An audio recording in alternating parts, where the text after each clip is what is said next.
Hiram Ulysses Grant was born on April 27, 1822. Grant was never baptized. His parents would not make him go to church. By the age of 17, Grant was nominated by Congressman Thomas L. Hammer for the position of the United States Military Academy.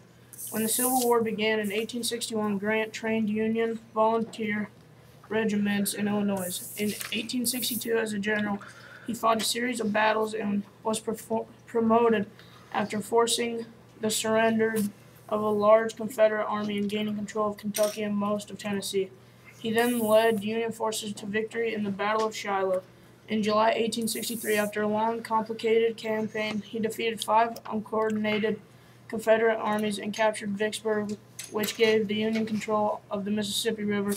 It also split the Confederacy. After another win at the Battle of Chattanooga in late 1863, President Abraham Lincoln made him lieutenant general and commander of all the Union armies.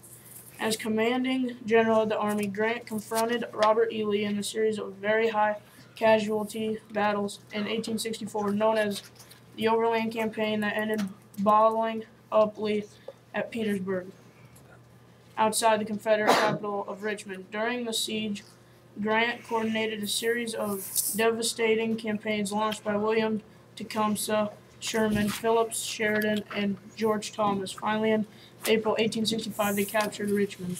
Lee surrendered his depleted forces to Grant at Appomattox as the Confederacy collapsed. Although Lee's allies denounced Grant in the 1870s as a ruthless butcher who won by brute force, most historians have hailed his military genius. Grant died of throat cancer at the age of 63 in Mount McGregor.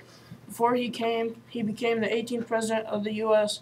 After lying in state, Grant's body was placed on the funeral train and traveled to West Point to New York City. His body lies in New York City's Riverside Park, beside that of his wife. In Grant's tomb, the largest mausoleum in North America. Grant is honored by the Ulysses S Grant Memorial at the base of Capitol Hill in Washington. In early 2010, Grant was proposed by the Ohio Historical Society as a finalist in a statewide vote for inclusion in statutory hall at the United States Capitol.